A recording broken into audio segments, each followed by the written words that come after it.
First empires.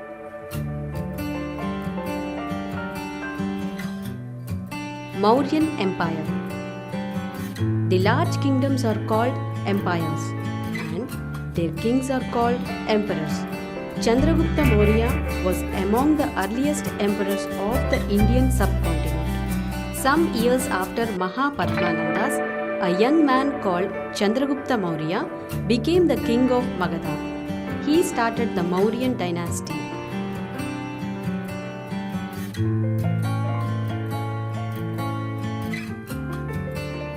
In the beginning, the Magadha kingdom was continued to Magadha and nearby areas, but later it included the Hindu Kush mountains in the northwest, the great Indian desert, Gujarat, the Indus, and Ganges Valley, the plateau of Malwa, the vast forest of central India, the Krishna, Tungabhadra Valley, and also the Godavari Valley.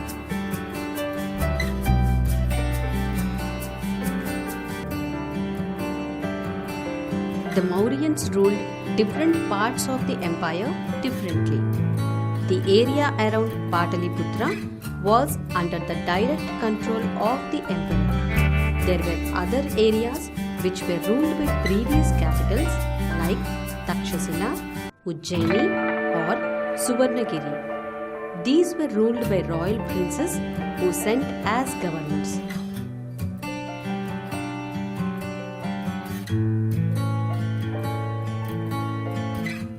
The emperor appointed officials to collect taxes from the people and punished those disobeyed royal orders. There were also spies who collected information what was going on and how the officers were working and reported to the emperor. The emperor issued orders as instructions through messengers to the officials. The emperor supervised them with the help of ministers and members of the royal family.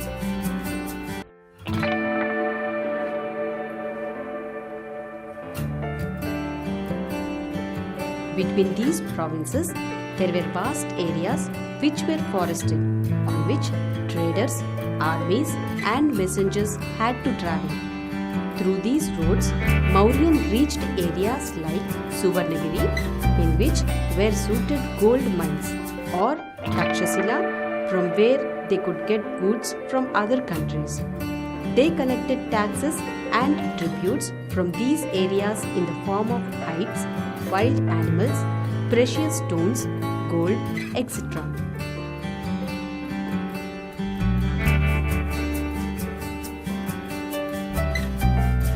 We came to know about this empire from one important book, Arthashastra, written by a minister of Chandragupta called Kautilya. He wrote how to conquer and rule kingdoms.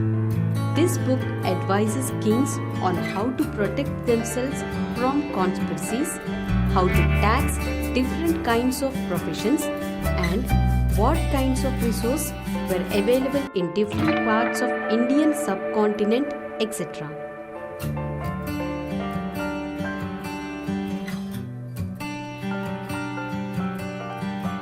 Another book written by Megasthenes, an ambassador of a Greek king in the court of Chandragupta. We also learn a lot from inscriptions engraved on the order of Ashoka in various parts of his empire.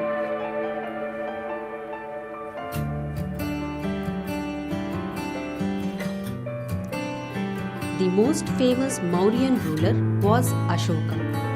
Chandragupta, grandson Ashoka, ruled over the Magadha kingdom and extended it from the modern Afghanistan to Karnataka in the south and Bengal in the east.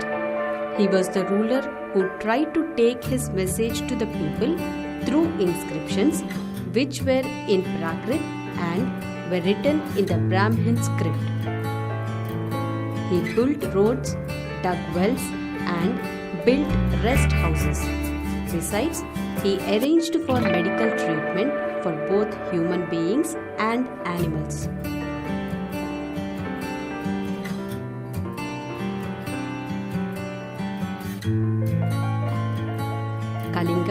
is the ancient name of coastal Odisha. Ashoka fought a war to conquer Kalinga. He conquered Kalinga. About 1.5 lakh people were captured, and more than 1 lakh of people were killed, and many are taken prisoners. Brahmins and monks also died. People lose their loved ones.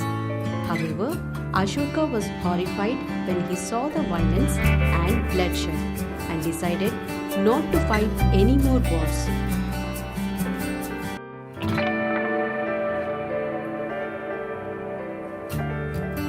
He inscribed this message for the future to his son and his grandson, not to think about war. Instead, they should try to think about how to spread dharma. He is the only king in the history of the world who gave up conquest after winning a war.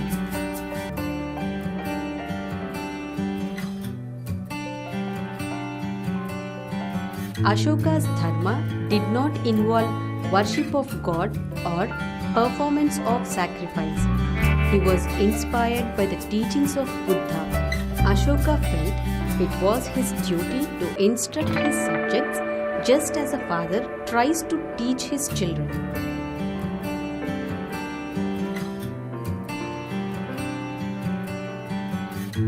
There were a number of problems that troubled him. People in the empire followed different religions, and this sometimes led to conflicts.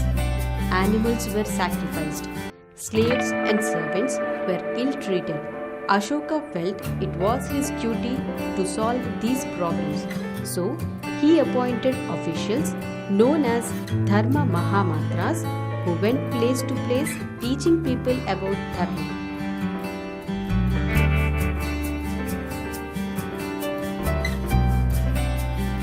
Besides, Ashoka got his message inscribed on rocks and pillars, instructing his officials to read them to those who were illiterate. He also sent messengers to spread ideas about Dharma to other lands such as Syria, Egypt, Greece, and Sri Lanka.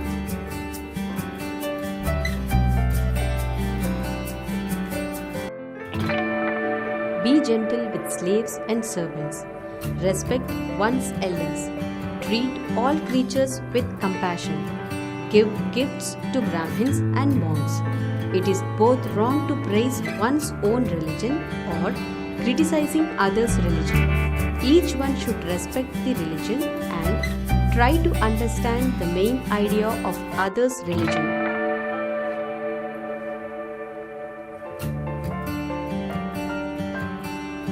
Kingdoms and empires in the Deccan. Soon after the Mauryan Empire ended, many headmen of such clans emerged as small kings. Among them were the Satavahanas or the Andhras, who managed to build a large kingdom which extended from the banks of the Narmada river to the Krishna Godavari delta.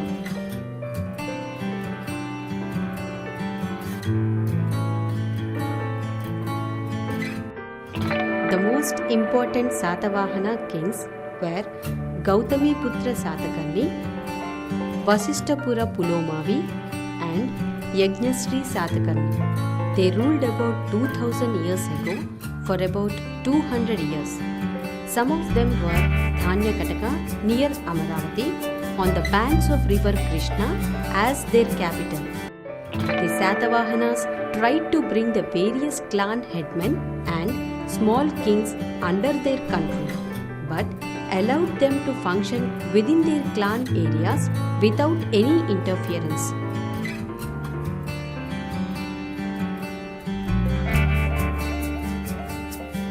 During this time, trade with distinct places like Bengal and even Rome became very important. We find a large number of coins, including Roman coins, and also pots made of Roman style. Merchandise were probably transported in boats along the sea coast.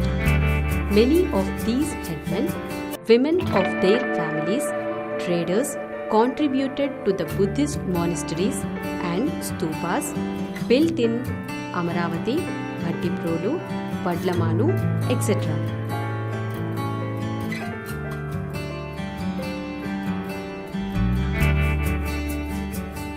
Sometimes, after the end of Satavahana kingdom, a family who called themselves Ikshvakas assumed and established a kingdom with its capital in Vijayapuri, which was located near Nagarjunakonda on the bank of the Krishna river. The Ikshvaku kings claimed to be the descendants of Rama of Ramayana. The important kings of this dynasty are Chantamula and Veerapurushadatta.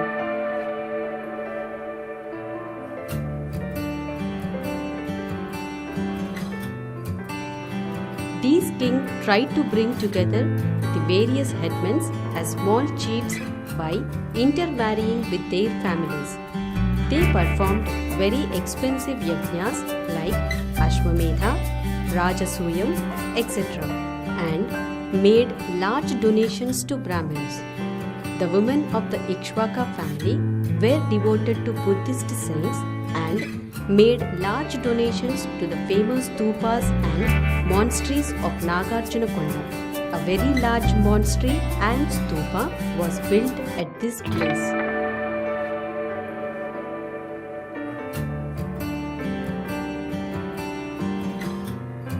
In the 8th year of the reign of Satavahana king Sri Pulamavi was very famous. His Mahasenapati Skandanagas Janapada located in Satavahana district in the village Vepura headed by Kumaradatta, a Gahapati named Samha, resident of Vepura village from the Kanta clan, built a tank.